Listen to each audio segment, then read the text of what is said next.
화물차가 전봇대에 처박혔고 집은 마치 폭격이라도 맞은 듯 이불과 가재도구가 튀어나왔습니다. 어제 새벽 4시 반쯤 폭우가 쏟아진 경기 가평군 신상리에서 산사태가 발생해 산 아래 작은 마을을 덮쳤습니다.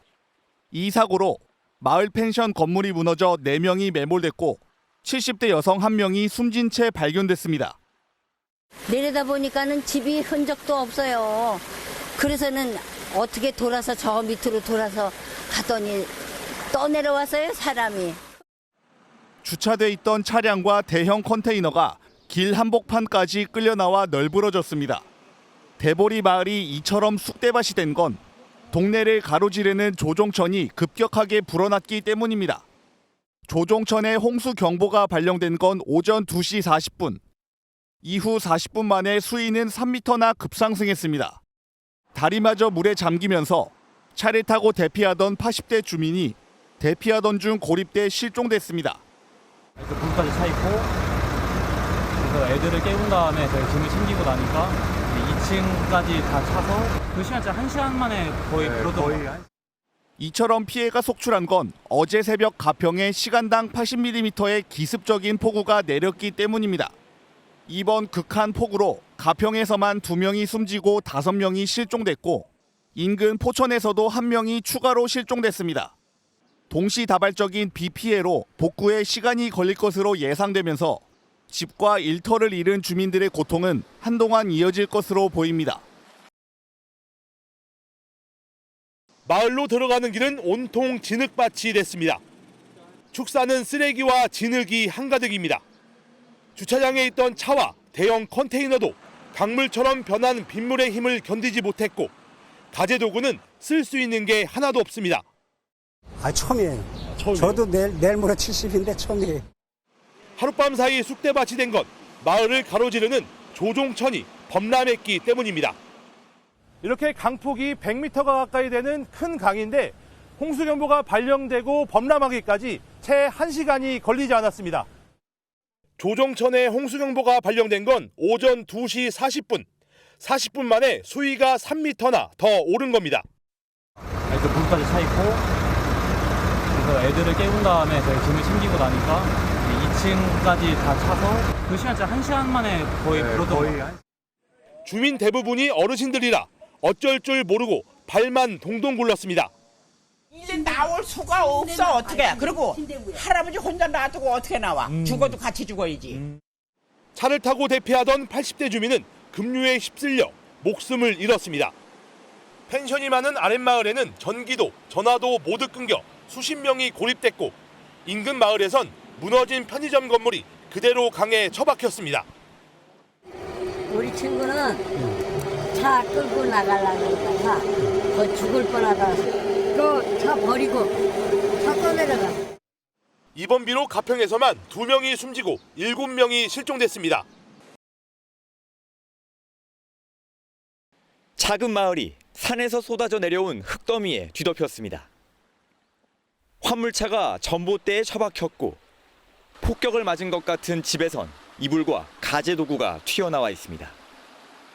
오늘 새벽 4시 40분쯤 폭우로 경기 가평군 신상리에 산사태가 나 산 아래 작은 마을을 덮쳤습니다. 산사태 당시 거대한 흙더미가 이쪽 길을 따라 쏟아져 내렸습니다. 화면에 보이는 곳이 주택이 있던 곳인데 흔적도 없이 쓸려 내려갔고요. 그리고 제 앞에 있는 차량은 이렇게 옆으로 완전히 넘어졌습니다. 순식간에 주택 3채가 무너지고 집안에 있던 주민 4명이 파묻혔습니다. 3명은 구조됐지만 70대 여성은 숨진 채 발견됐습니다. 내려다 보니까는 집이 흔적도 없어요.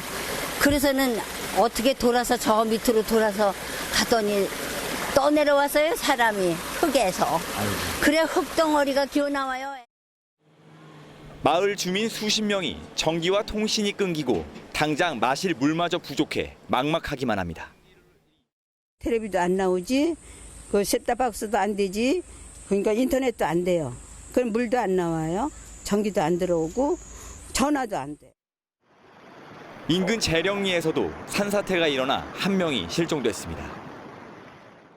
고립된 주민들을 로프와 헬기를 이용해 가까스로 구조하는 아찔한 장면이 곳곳에서 연출됐습니다. 급하게 넘어왔는데 지금 저도 여기서 이제 막혀서 못 넘어가고 있습니다. 산 전체가 지금도 물을 가득 머금고 있어 추가 피해가 우려되는 가운데 경기도는 가평군을 특별 재난 지역으로 지정해달라고 건의했습니다. 비가 더 이상은 안 왔으면 좋겠는데 혹시 내일 비 예보 상황은 어떻게 나와 있습니까? 네, 제가 위성 영상을 보면서 한번 설명을 드리겠습니다. 네. 여기서 노란색으로 보이는 게 지금 차가운 공기인데요. 16일부터 북쪽에서 찬 공기가 여러 차례 내려오고 찬 공기와 뜨거운 공기가 충돌하는 곳에 비구름이 생기는 것을 보실 수 있습니다. 하지만 오늘부터는 북태평양 고기압이 확장하며 우리나라를 덮었고 비구름이 사라졌습니다. 이제 제주도와 남부지방에 이어 중부지방도 장마가 끝났는데요. 며칠간은 어제 내린 것 같은 극한호우는 없을 것으로 전망됩니다. 천만 다행입니다. 자, 그렇다면 이제 비 소식은 더 이상은 없다고 봐도 되는 겁니까? 안타깝지만 아닙니다.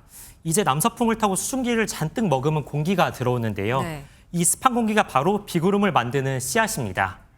언제든 좁은 지역에 강한 비가 내리는 국지성 호우가 발생할 수 있는데요. 기상청은 모레까지 곳곳에 60mm 수준의 소나기가 내릴 수 있다고 전망했습니다.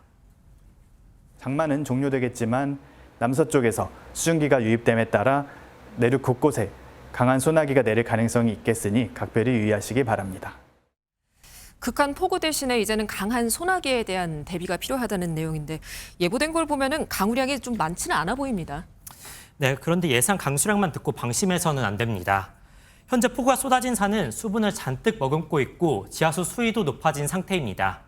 이런 상황에서 비가 조금만 더 내려도 흙과 나무의 무게만으로도 산사태가 발생할 수 있습니다. 앞으로 사흘 정도는 조심하시고 만약 집 근처에 산이 있다면 오늘은 다른 안전한 곳에 머무시는 게 좋겠습니다. 네, 집안이 약해진 상황이니까 안전에 각별하게 유의를 하셔야겠습니다. 폭우는 그쳐서 다행입니다만 이제 폭염 대비가 필요하겠죠. 네, 맞습니다. 뜨겁고 습한 남서풍이 불면서 밖은 습식 사우나처럼 변할 겁니다. 7월 초엔 뜨겁지만 건조한 동풍이 불면서 서쪽 지역을 중심으로 더웠습니다.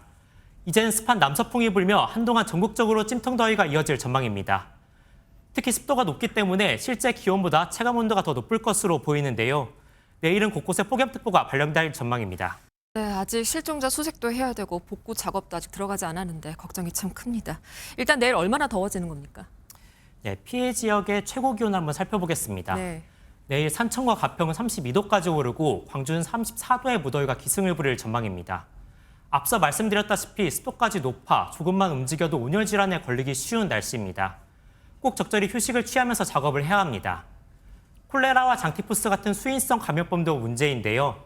피해 지역은 환경이 많이 열악하겠지만 그래도 최대한 자주 깨끗한 물로 씻고 음식물을 꼭 끓여서 먹어야 합니다. 네, 전해드린 주의사항 꼭 기억하시고 폭염에 대한 대비도 당부드리겠습니다.